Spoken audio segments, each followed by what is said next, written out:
Hey guys, so today's video we're going to be doing a Q&A on a little life update about us. We haven't done a Q&A in a really long time since I introduced them to you guys, and we've gotten so many questions. So we've got our list of all the ones that we're going to answer, and we also got some repeat questions from last time. So if you guys didn't catch the first Q&A that we did, I will have that one linked down below for you. So check that one out first and then come back and watch this one. So we have a lot to update you guys on. You sent in some really awesome questions. First off, one that I really want to address first is the podcast. So as you guys know, we are starting a podcast together. It's called Pan and Unicorn.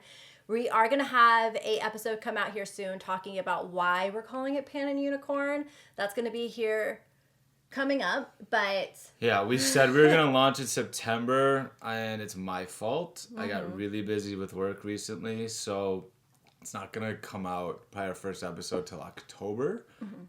But we have like a 0 episode coming out soon and some social media stuff coming out soon. So again, you can blame me for it not coming out in September. So just stay tuned. I'm sorry, but thank you for being so patient with us.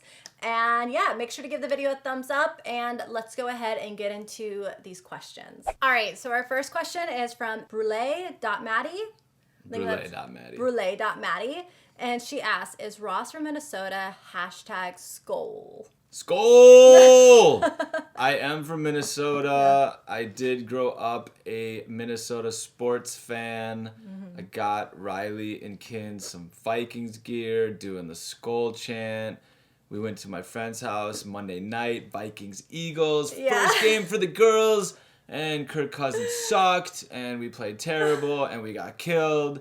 And welcome to being a Vikings fan. Yeah, but you're loyal. I'm loyal. You're very loyal. Unfortunately. So I still have family and friends in Minnesota. I go there every summer. Took Madison there this summer. You guys might have seen that video that she made about her trip to Minnesota. We noticed that we got a lot of questions about Minnesota, a lot of questions about Vikings.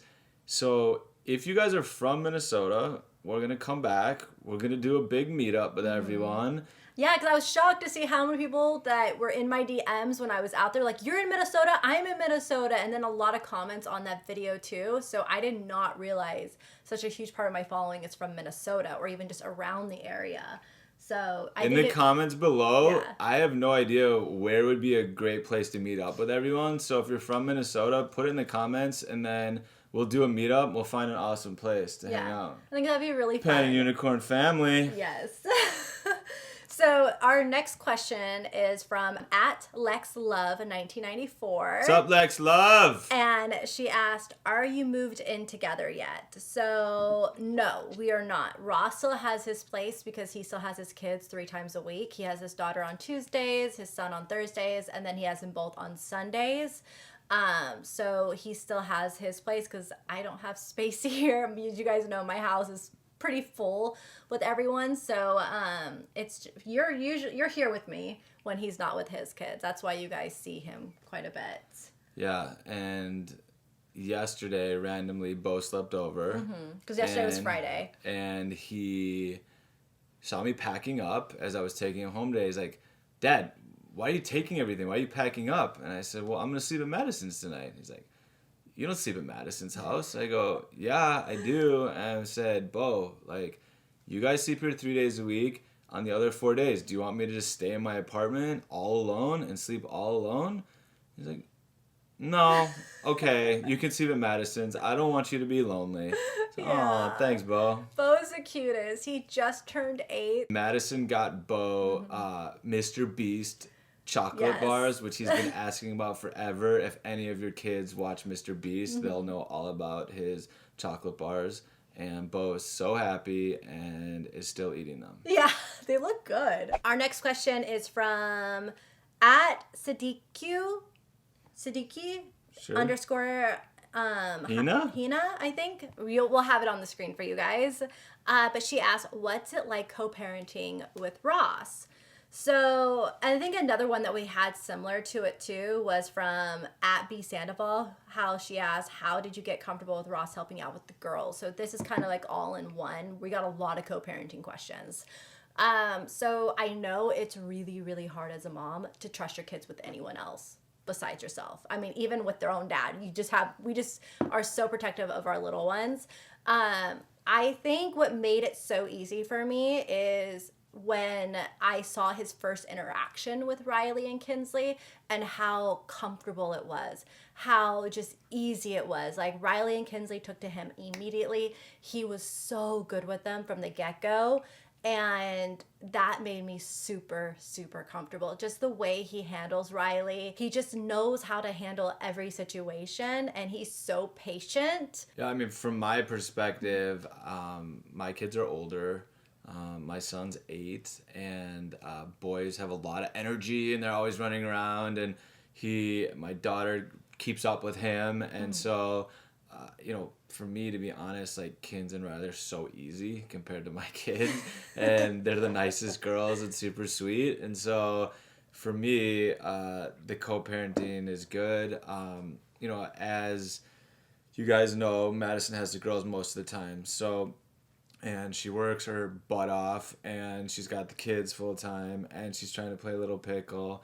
So I just try my best to help. Yeah. I don't think I'm a huge help. No, you help a ton. I try to take the girls in the morning so that Madison can get dressed and makeup and do everything she does without the girls, running around chasing after her and needing her.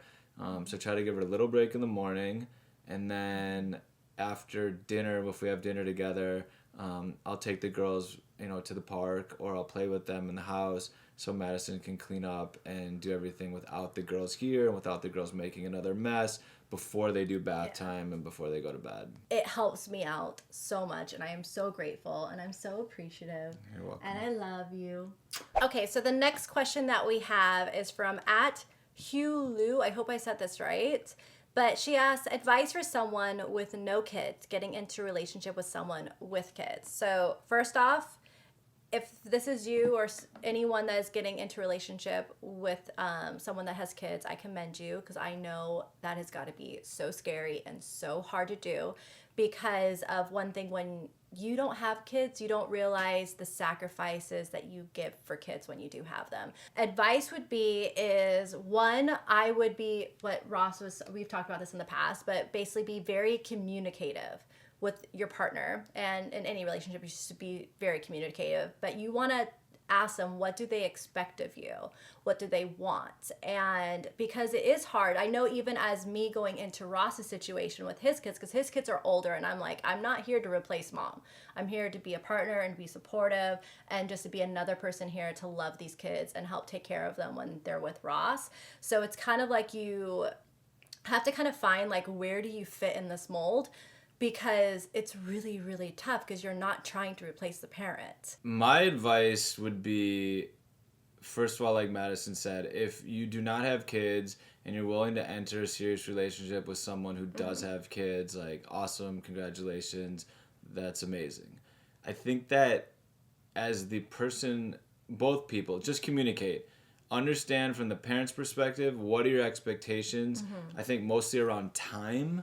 Because I think it's really hard for the person who doesn't have kids to know what the schedule is going to be, and make sure you guys are on the same page. So what's the morning look like? What do dinners look like? What do nights look like? What do weekends look like? And then what's the expectation for the new boyfriend or girlfriend as to how they, are going to be a part of that? How much or how little? Really make sure you guys are on the same page about how much time you expect from each other, and the time you can give. And also understanding that they are going to have to talk to their co-parent very frequently about the kids, about school, activities, how everything is going, and rules, consistency and all that. So you have to be understanding of that, because I know it's definitely hard. And would you say that? Yeah, I think, like, if you're dating someone and they have kids, you already know what the relationship is like with their ex. But just communicate that, what's the relationship like with the ex, and how are they going to feel with me coming in, and hopefully communication's good, relationship's good. But I would say, more than anything, like, awesome, congratulations to the people going in and helping. Those kids probably are looking for more attention and another father or motherly figure, so that's really brave of you. Tell your partner if you've got nervousness, anxiety, what you're scared about. Really communicate that out, and I think it'll be awesome. All right, so we got hundreds of questions. Hope we answered a few that you guys liked, and we appreciate it. Did we talk about Pan and Unicorn? We did. We talked about it in the beginning. So podcast is coming soon. Follow us on @Pan and Unicorn on Instagram, and also me on Instagram, Madison Miller. And we will be updating you guys as we go. But Ross has got really swamped with work, so we gotta kind of put things on hold. But we're gonna hopefully get this launched very soon. A lot of exciting things coming. Again, if you guys did not see our first Q&A, make sure to check that out. We also have a travel vlog to Minnesota for everyone that loves Minnesota. I'll link that one down below too. So. Since she bragged about me about my tennis, make sure you follow her on TikTok.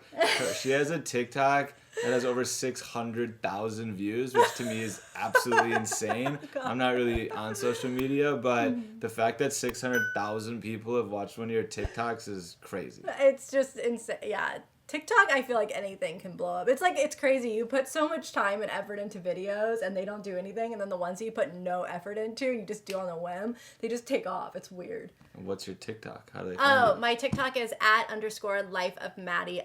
I have it all linked down below. So it's super easy to find. But All right. Thanks, everyone. Thanks for we'll watching. See you soon. We love you. Bye.